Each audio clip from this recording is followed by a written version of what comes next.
Começam os trabalhos no Congresso Nacional e o clima tá para lá de tenso. Começa agora Brasília Já. Bom dia, Rodolfo. Bom dia, Alexandre, amigas, amigos. Iniciando aí uma semana, iniciando o ano legislativo, né, Rodolfo? Porque se tem uma coisa que é importante em Brasília, até porque o governo precisa do Congresso Nacional, é justamente o retorno dos trabalhos legislativos. Mas agora, como temos falado, anunciado e analisado, nas últimas semanas, inclusive, o clima está para lá de péssimo nas relações que envolvem os três poderes, né? Entre legislativo, executivo, judiciário, e é neste clima que os trabalhos serão reabertos, Rodolfo. Pois é, o jogo começa agora, né? O jogo começa de fato agora e começa nesse clima, né? Hoje começa a Câmara, né? A primeira sessão legislativa da Câmara. Amanhã, terça-feira, a primeira sessão legislativa do Senado. E o clima é esse, porque tem várias coisas pendentes. Por exemplo, tem 20 medidas provisórias para serem analisadas aí. Uma delas é a famosa MP da reoneração da folha de pagamentos, que gerou aquela polêmica toda, né? Existem outras medidas provisórias, existe a questão do veto de 5,6 bilhões de reais dos recursos de emendas parlamentares no orçamento. Enfim, uma série de pendências, um clima muito complicado, né? Chamou muita atenção na semana passada a ausência do presidente da Câmara, Arthur Lira, nas sessões aqui de abertura do Judiciário. Muita gente interpretou essas ausências como um recado.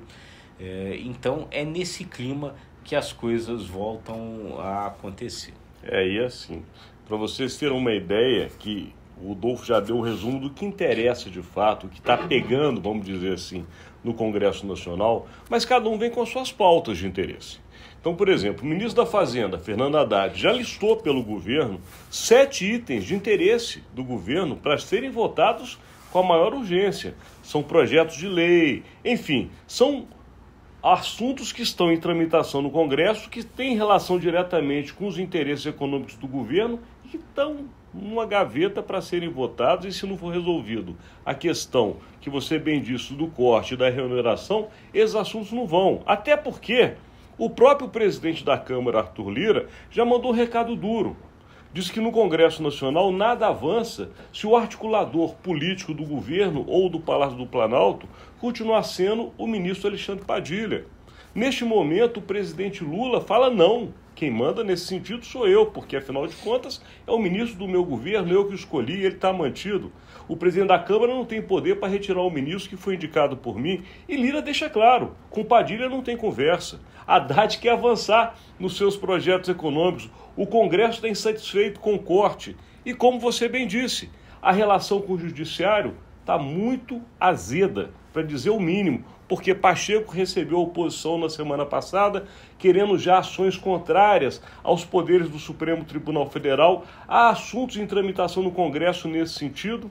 E Lira, ao se ausentar, nós sabemos bem aqui em Brasília, Rodolfo, sinais na política falam muito alto, e foi um sinal claríssimo. Claro, sem dúvida, né? É um incômodo muito grande ali com as ações, as operações da Polícia Federal, que tiveram como alvo ali 2 deputados federais da oposição, o deputado Carlos Jordi primeiro e o deputado Alexandre Ramagem depois. Esse do Alexandre Ramagem com desdobramentos que continuam aí, porque é a questão da suposta arapongagem da ABIN, né? Então é um negócio complicado, é um clima complicado. E assim, o ano tem ainda outras coisas importantes, muito importantes. Por exemplo, é preciso fazer a regulamentação da reforma tributária. São mais de 70 projetos de lei complementar que precisam ser votados para que a reforma tributária de fato aconteça. Então, realmente, você tem um monte de coisas, um ano encurtado, porque no segundo semestre é a eleição municipal e praticamente o Congresso não faz nada durante o período de eleição municipal. Então, realmente, um clima que não começa bem, que não começa sereno, que precisaria estar sereno para essas coisas poderem avançar. Portanto, o governo tem muita dificuldade no ano que a gente também já disse aqui. É fundamental, é estratégico, é o ano das entregas. O primeiro ano foi um ano de arrumação de casa, sendo contra ou sendo a favor do governo. Todo mundo entendeu que aquele ano era necessário, mas agora, de fato, é a hora das entregas feitas como promessas de governo. E com um Congresso tão hostil ao governo, e o governo precisando tanto de avançar com este Congresso, a situação está longe de ser fácil. É um começo de ano desafiador. Vamos ver aí se a turma aí que joga vai ter habilidade para enfrentar esses desafios. Se tem uma coisa boa, temos que falar para quem está do outro lado, é que a fofocalhada política vai retomar. Porque assunto agora não vai faltar aqui. Os caras voltam, e voltam cheio de conversas, cheio de assuntos, cheio de temas, cheio de defesas e ataques. Portanto, estaremos atentos, acompanhando e, claro, o fato do dia sempre sendo analisado diariamente para você, com este olhar de quem já tem alguns anos aqui de janela. É isso aí, gente. E a gente sempre, agradece muito a vocês aí pela audiência e deixa aquele convite que é importante para nós. Se você gostou, curta, compartilhe e se inscreva nos nossos canais. Obrigado e até amanhã, numa semana que promete.